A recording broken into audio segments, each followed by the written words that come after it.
오늘의 큐티 말씀은 누가복음 6장 27절부터 38절입니다. 제목, 세상의 방식이 아닌 하나님의 방식으로.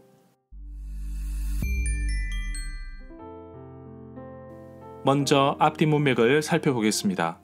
예수님은 산에서 밤을 지새며 하나님께 기도하였습니다. 이렇게 중요한 일을 앞두고서는 하나님과 깊이 있는 대화를 이어갔습니다. 예수님을 따르는 많은 사람들 가운데서 12명을 제자로 뽑으셨습니다. 누가복음에서는 이들을 사도라고 불렀습니다. 산에서 내려오셔서 아픈 사람들을 고쳐주셨고 제자들에게 가르치십니다.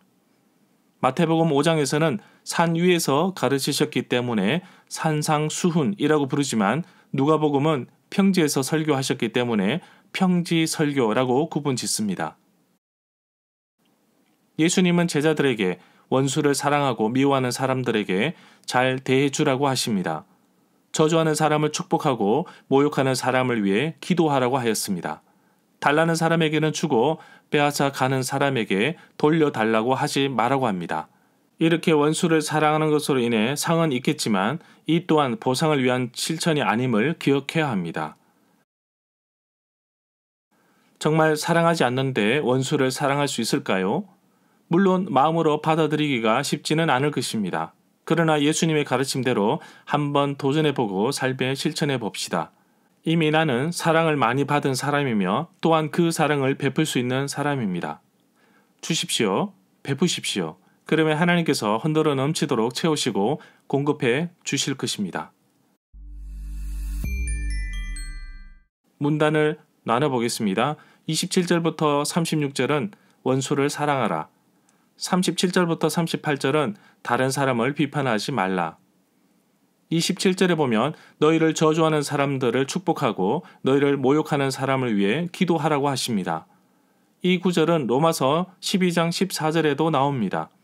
저주하는 자를 위해 축복하는 원리는 기독교의 완전한 사랑의 결정체입니다. 세상의 방식과 방법으로는 도저히 이해될 수 없는 그리고 가능하지도 않는 일이지만 하나님을 사랑하는 그리스도인들은 다른 사람에게도 동일하게 섬기며 사랑해야 합니다. 로마서 12장 14절의 말씀입니다. 너희를 박해하는 자를 축복하라. 축복하고 저주하지 말라. 29절에 보면 겉옷과 속옷이 나오는데 이스라엘의 평상복은 속옷, 몸의 안쪽에 입는 옷으로 소매가 짧고 무릎까지 오는 옷입니다. 속옷 하나와 겉옷 하나로 되어 있습니다. 겉옷은 실로 짠 큰 사각형의 천을 어깨 위로 입을 수 있게 한 것으로 옆으로는 팔을 끼울 수 있게 구멍이 있습니다. 사람들은 또한 물건을 겉옷에 싸서 날랐고 잘 때는 겉옷을 이불 대신 썼으므로 겉옷을 전당 잡히지 말아야 했습니다. 31절에 보면 남에게 대접을 받고자 하는 대로 너희도 남을 대접하라고 합니다. 마태복음 7장 12절에도 같은 내용이 반복되고 있는데 이것을 두고 율법이요 선지자라고 합니다. 정말 세상을 살아가는 지혜가 묻어 나옵니다. 32절에 보면 여기서 죄인은 하나님의 뜻과 목적에 거의 관심을 두지 않는 사람을 말합니다. 복음서에서는 특별히 유대인들이 율법과 전통을 엄격히 따르지 않는 사람을 일컫는 말입니다. 36절에 보면 마지막 구절로 핵심적인 내용을 품고 있습니다. 하나님께서 자비로우시기 때문에 우리도 자비로운 사람이 되라고 합니다. 37절에 보면 다른 사람을 비판하지 말라 합니다. 그러면 비판을 받지 않을 것이라고 합니다. 여기서 말하는 비판은 다른 사람에 대한 일상적이고 배려함이 없는 판단과 다른 사람에 대한 비난하는 것, 저주를 말하는 것입니다. 비판과 정죄와 용서를 같은 맥락에서 풀고 있습니다. 두 구절 37절부터 38절을 보면 먼저 37절에서 다루고 있는 것은 다른 사람에 대한 일상적이고 배려함이 없는 판단과 다른 사람에 대한 비난, 저주하는 것입니다. 무엇보다도 제자 공동체 자체 내에서는 그 비슷한 일이 일어나서는 안 됩니다. 그렇다면 우리들 자신이 힘입어 살고 있는 바 하나님의 자비를 경시하는 셈이 될 것입니다.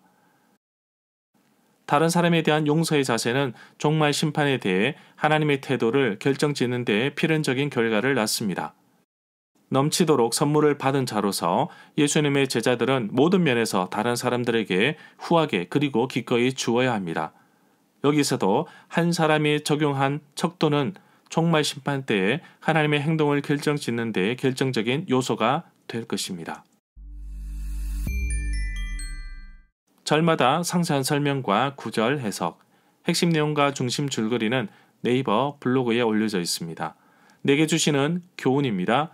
하나님 앞에서 어떤 누구도 완벽하지 않습니다. 또한 하나님 앞에서 어떤 누구도 부족하지 않습니다.